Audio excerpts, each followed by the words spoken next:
토트넘의 긍정적인 출발이 이제는 가시어 있는 것처럼 보인다. 처음 시작부터의 성과가 퇴색되고 있는 것이다. 2023에서 2024 시즌 잉글랜드 프리미어리그 EPL가 개막한 후 토트넘은 무려 10번의 경기에서 누구에게도 패하지 않은 놀라운 행진을 벌였다. 그들은 8개의 승리와 2개의 무승부를 거두었으며 이로 인해 총 승점은 26점이었다.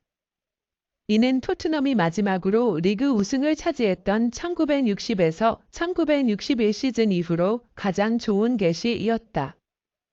그러나 그 기록도 이제는 2회의 연속 패배로 인해 곤두박질치는 상태다.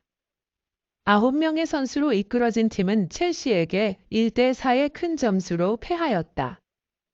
울버햄턴 원정에 대한 패배는 훨씬 더 충격적이었다. 토트넘은 1대0으로 선점하다가 후반 추가 시간에 압도적인 2골을 허용하고 말았다. 그 결과 결정적인 순간에 승점 3점을 놓친 것이다. 지금까지의 12경기에서 26점을 얻었지만 이는 전 감독인 안토니오 콘테가 이끈 지난 시즌보다 단지 3점 더 많은 수준에 불과했다. 조제 무리뉴 감독의 시즌인 2020에서 2021 시즌보다 단 1점이 높은 수치일 뿐이다. 두 시즌 모두 마지막이 아팠다는 공통점이 있다. 콘테 감독과 무리뉴 감독은 모두 시즌 도중 토트넘과 이별을 결정했으며 토트넘은 2020에서 2021 시즌에는 7위, 지난 시즌에는 8위에 그쳤다. 울버햄턴전 패인은 역시 주축 선수들의 공백이었다. 발목을 다친 제임스 매디슨과 햄스트링, 허벅지 뒷근육, 부상으로 고생하고 있는 니키 판더펜은 신년에야 복귀할 수 있을 것으로 보인다. 또한 크리스티안 로메로와 데스티니 우도지는 퇴장 징계의 늪에 빠져 있었다. 우도지는 다음 경기에 복구하겠지만 로메로는 아직 2경기를 더 앉아야 한다. 스피드가 뛰어난 센터백인 로메로와 판더펜 두 선수를 동시에 잃은 것은 복구가 필요한 상황이다. 에릭 다이어와 벤 데이비스가 그들의 자리를 대체하였지만 이들을 보호하기 위해 엔제 포스테코글루 감독이 공격 지향적인 전술을 제공하는 것이 쉽지 않았다. 토트넘이 출신인 제이미 오하라는 다이어를 페인으로 꼽아 비난의 화살을 쏘았다. 그는 12일 미하 한국 시각 영국의 토크스포츠를 통해 다이어는 2차례나 실점 상황에서 실수를 했다며 덧붙여 다이어가 어디로 가려고 하는지 모르겠다. 그가 다시 클럽으로 돌아왔다. 여름에 그를 정리했어야 한다. 아무도 그를 원하지 않았고 그 결국 팀으로 돌아왔다라며 분노를 표현했다. 그러나 현재 상황에서는 대체할 수 있는 대안이 없다. 무엇이 됐든 1월 겨울 이적 시장이 열릴 때까지는 일단 참아야만 한다. 다이어는 A매치 브레이크 후인 26일 에스턴 빌라전에서도 선발 출전이 예상된다. 주전 선수들이 대부분 컨디션에 문제를 가지고 있어서 결장했다. 그러나 그들을 대신해서 경기에 참전한 선수들의 기량은 상당히 쓸만했다. 하지만 토트넘의 전략을 짜고 지휘하는 엔제 포스테코글루 감독은 조금 불만이 있는 것 같았다. 그의 표정에서 그것을 알 수 있었다. 토트넘은 사랑스러움으로 2경기를 연속으로 이뤘다. 첫 번째 경기는 7일 한국 시간으로 정해진 첼시와의 경기였으며 이어서 11일에는 울버햄튼과의 경기에서도 패배하였다. 두 경기에서 팀은 총 2골을 얻었지만 대신 6골을 허용해버렸으며 어떤 경기에서도 만족스러운 경기 내용을 보여주지 못했다. 프리미어리그가 개막한 후 10라운드도 접어들었다. 이 기간 동안 토트넘이 단 한 번의 패배도 없었다는 점에서 상당한 성과가 있었다. 승리는 총 8번이 보인다. 토트넘은 2회의 무승부도 가져왔다.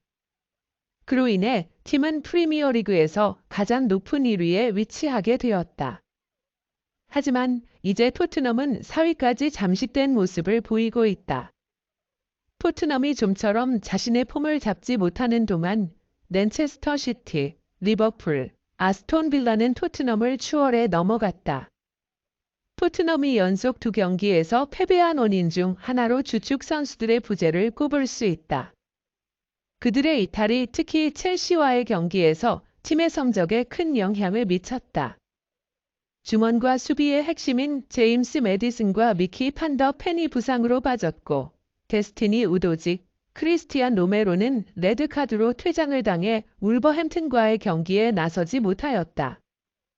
그래서 포스테코글루 감독은 심혈을 기울여 준비했던 이번 시즌 주전 선수들인 에릭 다이어, 피에르 에밀 호이비에르, 벤 데이비스, 지오바니 로셀소, 브라이언 길 등을 등록하였다. 이들 선수들의 경기력은 나쁘지 않았다고 평가받았다.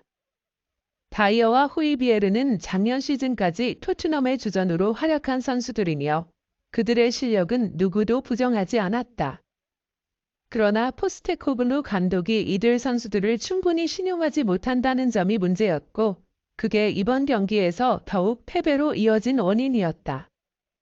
데일리 메일기라는 영국의 신문은 13일에 보도하면서 불버햄튼과의 경기에서 다이어와 데이비스는 상당히 견고한 수비를 펼쳤다.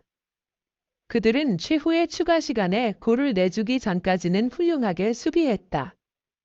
그리고 호이비에르는 중원에서 볼을 정확하게 배급하는 등 그가 해야 할 일을 잘 수행하였다.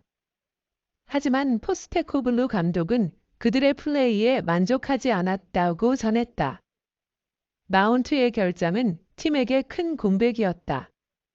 마운트가 중심이 되어 선보이던 창의적이면서도 섬세한 플레이가 사라졌고 스트라이커로서 8경기 연속 8골을 넣었던 손흥민도 침묵하였다. 그 원인 중 하나는 간판 미드필더진에서 지원이 부족했다는 것이 분명해 보였다. 토트넘이 직면한 위기는 이제부터 시작된다. 마운트와 판더 펜의 부상 후 복구 시점은 아직 알려지지 않았다. 심지어 그들이 내년에야 복귀할 수도 있다는 소문까지 돌고 있다. 앞으로 토트넘이 직면한 일정은 아스톤 빌라, 맨체스터 시티, 스트햄 유나이티드, 뉴캐슬 유나이티드와 이어지는 4번의 게임이다. 이 4팀 모두 프리미어리그 상위 10위 안에 있는 강력한 팀이므로 토트넘은 신중하게 준비해야 한다. 만약 조심하지 않으면 토트넘이 40연패의 시리즈가 더욱 길어질 수 있다.